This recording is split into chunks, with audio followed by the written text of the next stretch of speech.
A very good evening to you all and welcome to the English News Bulletin here on Rwanda Television. We will begin with the headlines. Political analysts following regional affairs say that the statements made by the President of Burundi about Rwanda are provocative and misleading.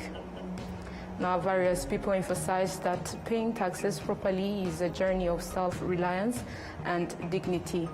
On the international scene, firefighters in South Korea are trying to contain what authorities say are the worst wildfires in the nation's history.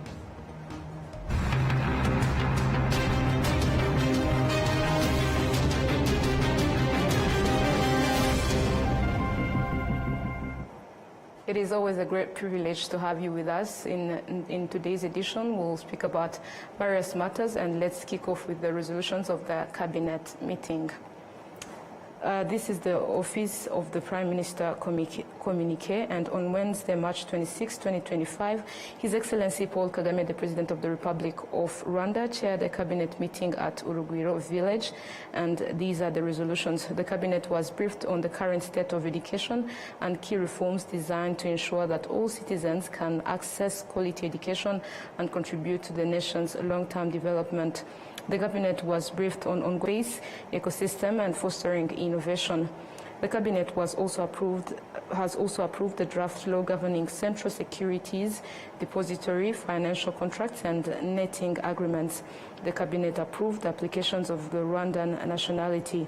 The cabinet approved the following orders: Ministerial Order on Civil Status Registration, Ministerial Order on Modalities for Change of Name, Ministerial Order on Conditions for Emancipation of a Child, Ministerial Order relating to environmental and social impact assessment. The Cabinet approved the agreement of the following ambassadors: Ms. Erika Ilonka Alvarez Rodriguez, Ambassador Extraordinary and Plenipotentiary of the Dominican Republic to Rwanda with residence in South Africa; Mr. Abdel Karim Ahmadai Pakit, Ambassador Extraordinary and Plenipotentiary of the Republic of Chad to Rwanda with residence in Brazzaville, Republic of Congo; Mr. Paul Molong Akaro, Ambassador Extraordinary of the Plenipotentiary of the Republic of South Sudan to Rwanda with residence in Kampala, Uganda.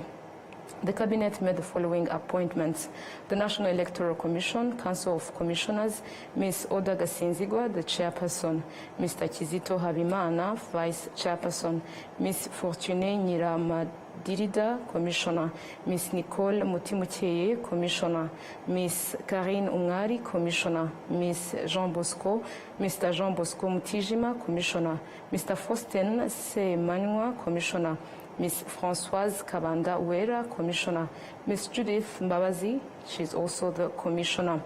To the Rwanda Investigation Bureau, Colonel Pacific Kaigamba Kabanda, Secretary General. To the Rwanda Biomedical Center, Ms. Jeanne Umuhire, Deputy Director General. To the Rwanda Technical and Vocational Education Training Board, Ms. Nasi Agaba Bisengo, Deputy Director General.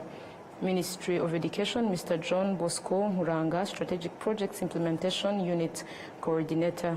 Ministry of Finance and Economic Planning, Mr. Dorian Chubahiro, Chief Technical Advisor. The Rwanda Atomic Energy Board, Dr. Joram Daishimiye, Head of Nuclear Technologies and Research Development Department. Captain Agnes Mutoni, Head of Nuclear Safety and Security Department. Engineer Alexis Ruhinda, Manager of Research Reactor Division. Engineer Yves Butera, Manager of Nuclear Power Production Development Division. In the Office of the Prime Minister, Ms. Chantal Tuishimiri was appointed as the Senior Policy Analyst, Ms. Françoise Nidena, Policy Analyst, Mr. Oscar Uwayo, Policy Analyst as well, and Ms. Ornella Rwanziza, Policy Analyst.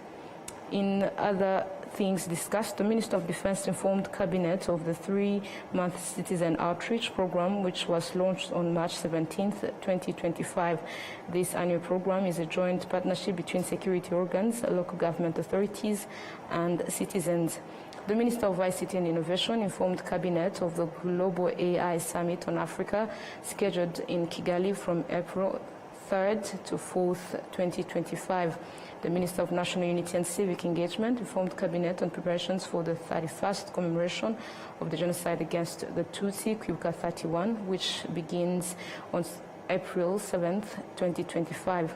The Minister of Trade and Industry informed the Cabinet of the Chartered Institute of Logistics and Transport International Africa Forum 2025, scheduled in Kigali from April 28th to 29th, 2025. The Minister of Finance and Economic Planning informed the Cabinet of the following: the Africa Congress of Accountants, scheduled in Kigali from May 6th to 9th, 2025, and the African Federation of Institute of Internal Auditors conference scheduled in Kigali from May 26th to 30th, 2025. This was done in Kigali, March 26, 2025, signed by Dr. Edouard Ngirente, the Prime Minister. Now, moving ahead to other matters, political analysts following regional affairs say that the statements made by the President of Burundi about Rwanda are provocative and misleading, and they also pose a setback to the ongoing efforts to find solutions to the security issues in the Eastern Democratic Republic of the Congo. We prepared for you a detailed story on this. At different times and in various ways, the President of Burundi, Evariste Ndayishimiye, has continued to criticize Rwanda, even showing a keen interest in provoking a war. A few days ago, this head of state blamed Rwanda for ethnic issues, both in his own country and in the Democratic Republic of the Congo.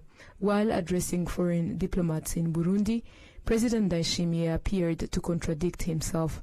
At first, he claimed to have information that Rwanda was planning to attack his country. However, he later seemed to soften his tone, instead emphasizing that both sides are committed to dialogue aimed at restoring diplomatic relations. People thought that the intensity of his rhetoric might decrease, but he once again escalated the situation in an interview he gave to an international radio station following statements he made in one of the religious institutions in his country. A regional analyst and legal expert, Janvier Bayingana, believes that the words of the President of Burundi about Rwanda are shameful, but they also reveal much about his intentions. It is not appropriate for the head of state to say such things. He should be someone who fights against the ideology of genocide. It seems like he enjoys talking about denying, distorting, and devaluing the genocide and its consequences. Senator Amandin Rugira, who once served as Rwanda's ambassador to Burundi, says that the behavior of the President of Burundi and his statements about Rwanda hide a lot, and that they are also a way of diverting attention so that no one focuses on his role in the events happening in the Eastern Democratic Republic of Congo. Rwanda does everything possible to live peacefully with its neighboring countries, but these countries often cause problems. We know very well that there are people who are responsible for the genocide that took the lives of Tutsis in 1994, some of whom are in Burundi, with some even holding leadership positions. However, Rwanda has always tried to improve relations between the countries. I believe the problem lies on the other side, and Rwanda has never declared war on Burundi.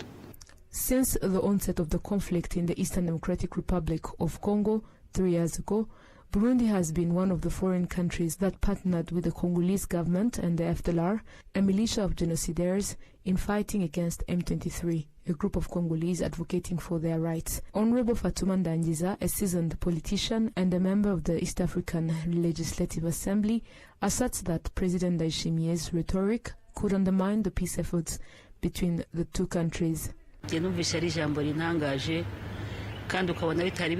That speech shocked me, and I find it inappropriate, especially considering that the leadership of both countries has been engaged in diplomatic discussions to find solutions to the existing problems. It is very shocking to hear the president of another country speak ill of Rwanda, accusing us of things we did not do. His words seem intended to provoke a war without any justification.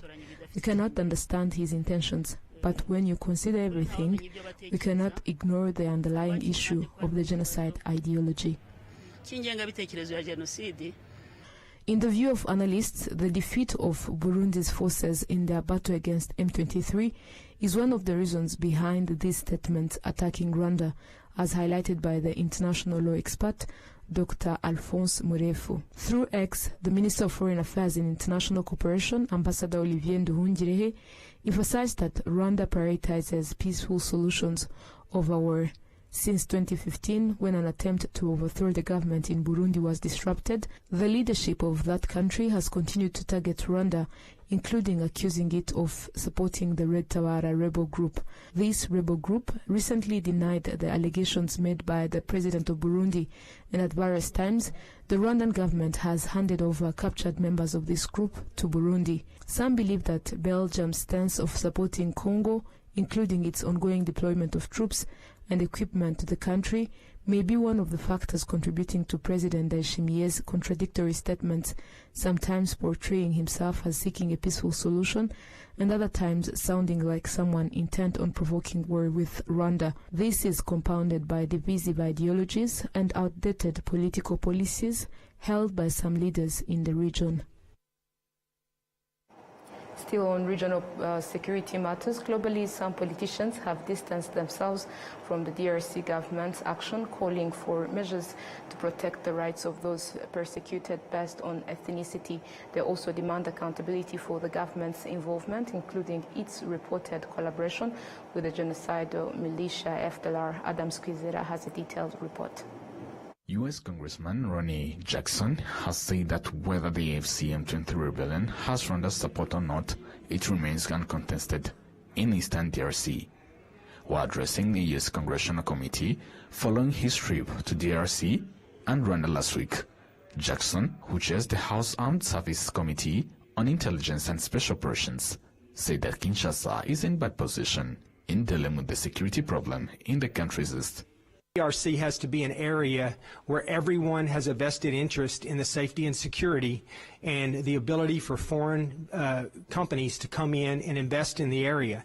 And when I say everybody, I mean the DRC, I mean Burundi, I mean Uganda and Rwanda, everybody that's there. We all know right now that the Eastern DRC is a completely ungoverned area. It's like the wild, wild East, right?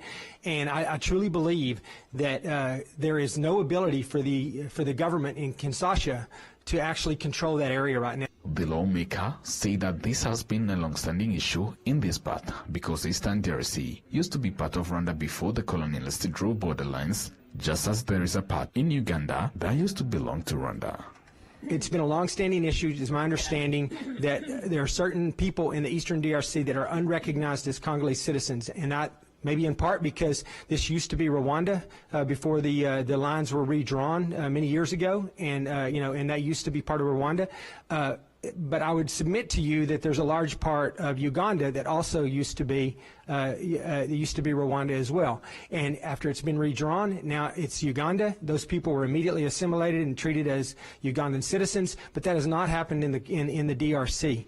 And I think that's part of the problem. I think that this domestic issue has to be addressed, that everyone in the region, everyone in the country has to be treated as a Congolese citizen with all the rights and privileges of such. I think that this is a difficult thing to do, but I think at some point the armed resistance of M23 are not going to just put down their weapons and walk away. I think that they are an armed resistance. There has to be an effort somehow to incorporate them into the Congolese military and make them feel like Congolese citizens that are protecting their country.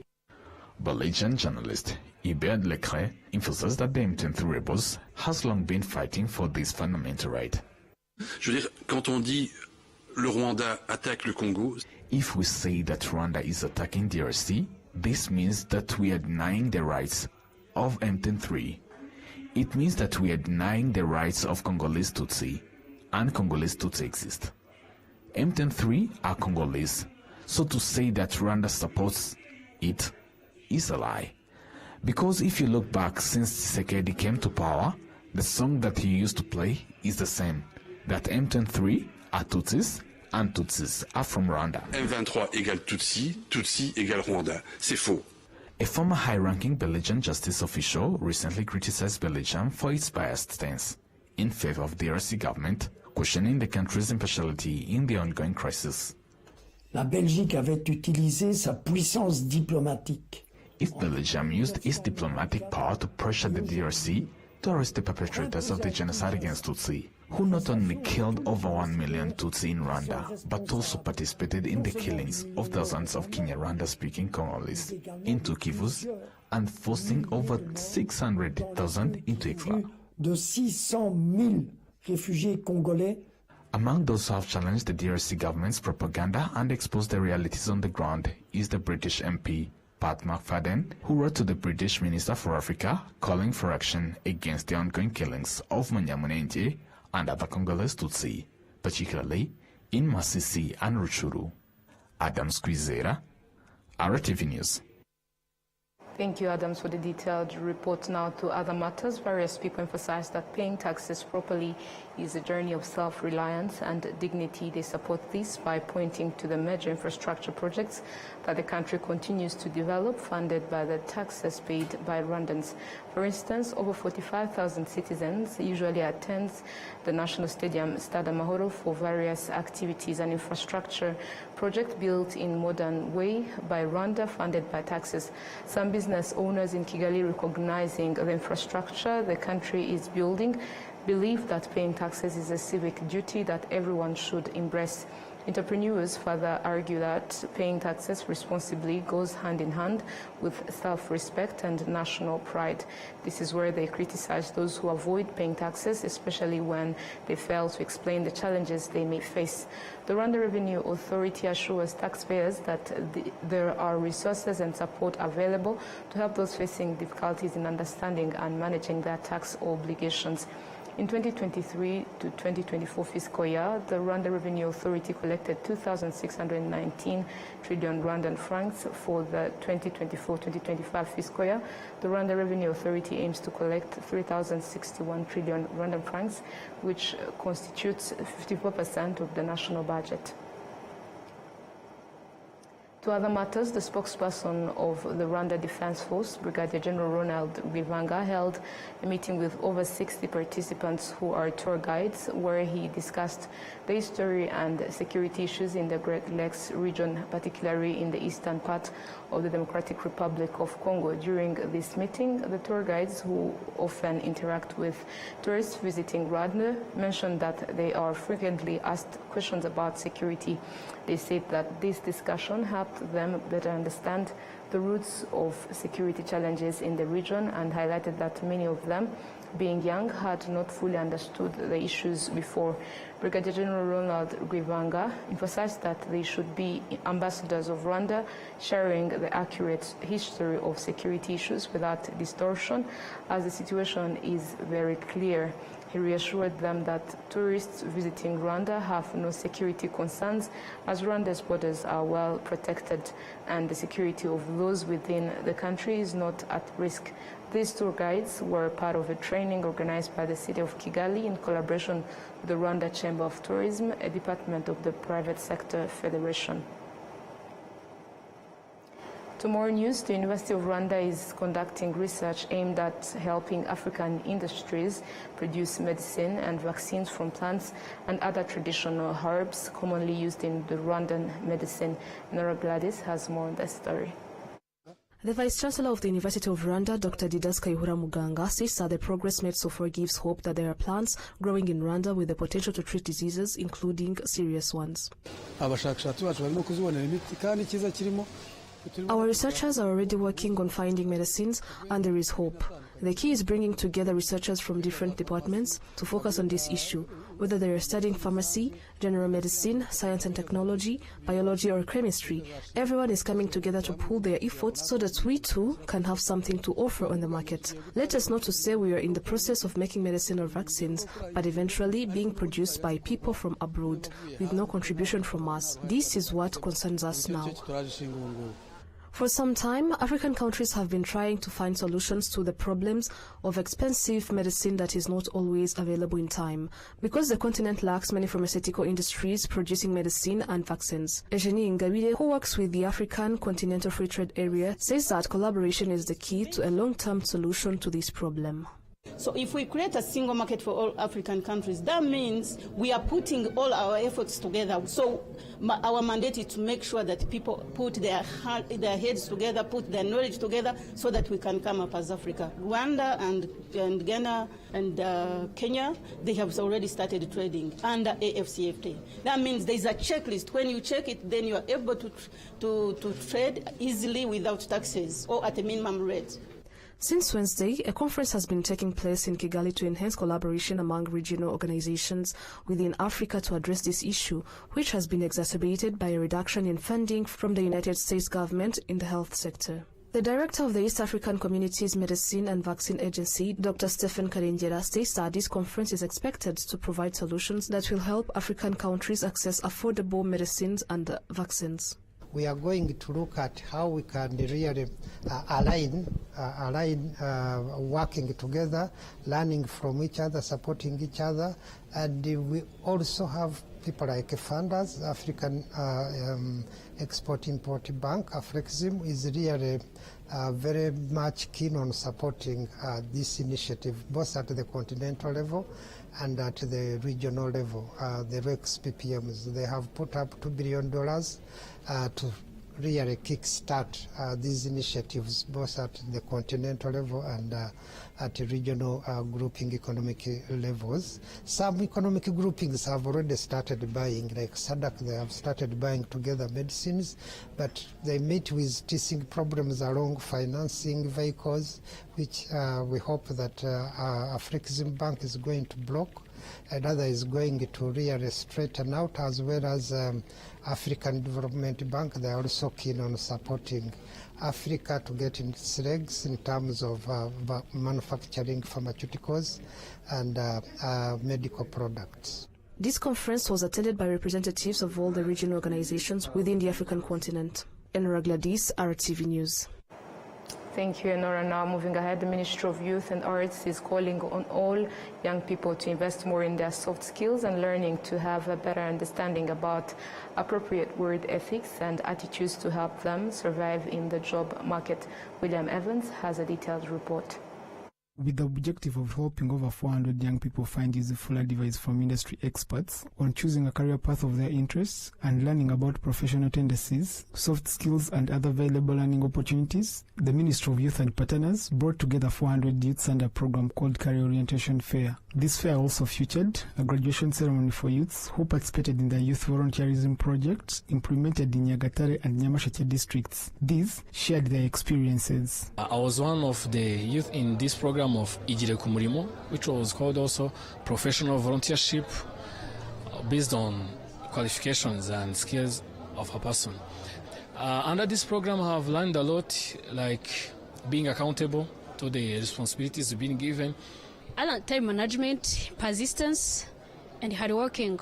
Yeah, that was it. The Honorable Minister of Youth, Honorable Tumatkwishim Abdal, said that Rwandan youths are capable, and as the country looks to creating more jobs, young people should position themselves as capable individuals for these jobs. Rwandan youths have the knowledge and skills needed on the job market, and as such, a good number was retained in places they volunteered in. My call to young people is to make sure that they learn as much as possible and perfect their skills and knowledge. They should focus on delivering quality work, good time management skills, and acknowledging that growth is a process that requires time and patience. With 115 youths graduating from the Youth Volunteerism Project, which was implemented in Nyagatare and Nyamasheke districts, Mrs. Lika Van de Wil, representative of UNICEF Rwanda, says that the idea of scaling up to other districts would be perfect, but starting small also provides learning opportunities. Of course, it's always important to start smaller, just because then you learn together. And I think we're learning and we can see it makes a difference. So the idea of scaling up would be perfect. We for sure are trying to look at different networks and expanding. And I'm sure the Minister of Youth also in his speech, he said that it has a lot of opportunities in the future to continue with this program. So I hope it goes beyond those 2 districts, but of course little by little we have to make sure whatever we do is sustainable and we build on the learning before. Although the 2023 labor force survey demonstrated that 32% of youth, 39% for female, are neither in education, employment nor training, youth unemployment has progressively dropped from nearly 30% in 2021 to 18.8% in 2024. Rwanda has a target of bringing unemployment rate down to 7% by 2035. William Evans, RwandaTV News.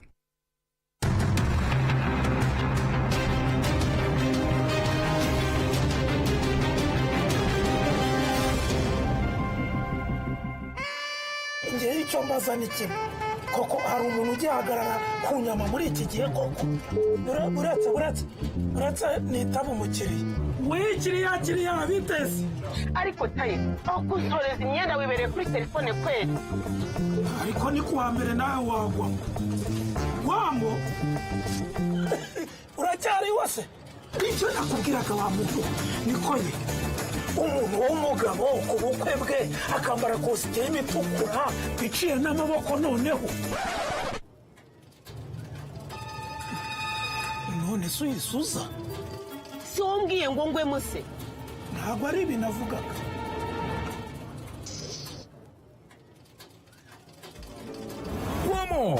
kuwa mbere kanda akanyenyeri 345 akanyenyeri 2 urwego maze nawe ugwemo.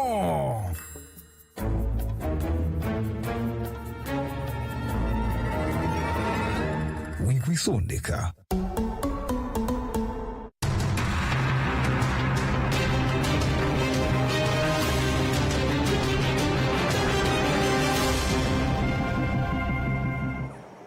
You're still watching RwandaTV News now. To other matters making headlines globally. Firefighters in South Korea are trying to contain what authorities say are the worst wildfires in the nation's history. At least 24 people have been killed, including emergency workers and the pilot of a helicopter used for firefighting. More than 17,000 hectares of forest have been destroyed. Al Jazeera has the details. Over 10,000 personnel have been deployed as wildfires spread across South Korea's southeast, destroying hundreds of homes and forcing thousands to evacuate. Among them is Ro Won-buk and his wife, who have lived in Andong City for more than 5 decades. They finished building their new house less than 6 months ago, but now their home, their possessions and their farm have been destroyed. Huge clouds started forming over the mountain and red flames shot upwards. I thought the fire would miss us, but the mountain caught fire and the embers ignited here also. These are the hills of Hwesong, where flames have ripped through the forest. A firefighting helicopter crashed in this county. The 73-year-old pilot was declared dead at the scene. The acting president has warned they could be the worst wildfires in South Korea's history. The reason the wildfire is difficult to control is the strong winds that continued throughout the night, reaching gale force warning levels. Important historical sites have also been affected. A centuries-old Buddhist temple has been razed. Some of the cultural artifacts had already been moved to safety and others draped in fire-retardant blankets. Prolonged dry weather and below-average rainfall have worsened the wildfires. This year alone, more than 240 have been recorded, more than double the number in the same period last year. For Ro and thousands of other people, the days ahead are filled with uncertainty. It's not just my house. Other houses in the village also burned down. Almost everyone's affected. For now, with no home, no income, and many of the temporary shelters already overcrowded, Ro says he isn't even sure where his family will sleep. Jessica Washington, Al Jazeera. Still on the international scene, efforts by the UK's Labour Party to stimulate growth in a near flatlining economy have so far failed, with the government's blaming its inheritance from the last Conservative tenure. Now, as another round of cuts to welfare and public spending looms, questions are being asked about Labour's direction and its traditional commitment to working people. Al Jazeera once more. No longer does the ruling Labour Party blame the previous Conservative government alone for the grim state of the economy. The world has changed, says Finance Minister Rachel Reeves. Higher defence spending, Donald Trump, and the threat of US trade tariffs have raised the cost of borrowing, making it harder to balance the books. And loath to upset the financial markets, she is again shying away from taxing wealth, her latest budget savings once again falling on the least well off. Might not seem like a lot of money to some people, but it makes a big difference. Yeah. Carl Hackshaw's degenerative spinal condition has put him out of work as a builder and on benefits for 5 years. Benefits he may now lose. I understand that government has an aim to be efficient. I think there are probably many other areas where they could make savings, could generate income. I think, as is usually the case, they are trying to go for people that have the least ability to fight back and make a noise about it. Carl calls it disappointing that a Labour Chancellor of the Exchequer should seek economic growth by squeezing welfare and public spending. And yet economic growth is proving to be stubbornly elusive, and there are signs that Wednesday's spring statement on the economy could be a make-or-break moment for the Chancellor. That's because of growing alarm within Labour itself. Clive Lewis is one MP lamenting the demise of traditional Labour values. He's reluctantly breaking ranks and warns the government others will follow. We have to call it out because, you know, you have to get... I stood on the same manifesto as everyone else. That manifesto was offering hope to people and change. I came into government with everyone else thinking, right, let's give this a chance. Let's make sure that we do the right thing. Let's change people's lives for the better. But what we're now seeing is this, our government basically constrained in the same way as the last government was, making decisions similar to the last Conservative government. The Chancellor, says Lewis, has put herself at the mercy of corporations and the markets, limiting moves towards generating real change and growth. That, he says, is not what people voted for in a Labour government. Jonah Hull, Al Jazeera, London. Now this story brings us to the end of tonight's bulletin, but before we leave, a reminder of the top stories that made the edition. Political analysts following regional affairs say that the statements made by the president of Burundi about Rwanda are provocative and misleading. We have also seen that various people emphasize that paying taxes properly is a journey of self-reliance and dignity. On the international scene, we have seen that firefighters in South Korea are trying to contain what authorities say are the worst wildfires in the nation's history.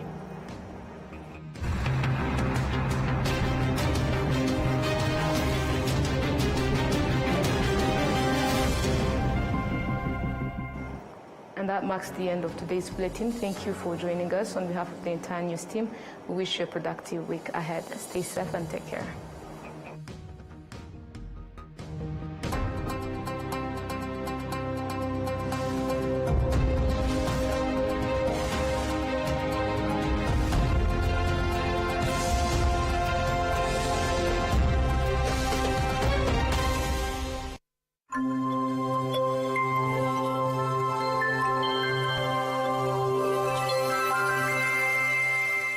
Ibihe byiza kuri mwe mwese muturikiye, tubaha ikaze ku makuru y'Igihe mutegurirwa na Meteo Rwanda. Ngiye kugezaho nitwa Ugirande Emmanuel. Tutatangira tubira hamwe byaranze ikirere cy'uyu munsi, turaza kureba itengero ry'umunsi w'ejo ndetse n'iminsi 5 imbere cyacu zakomeza kwitwara.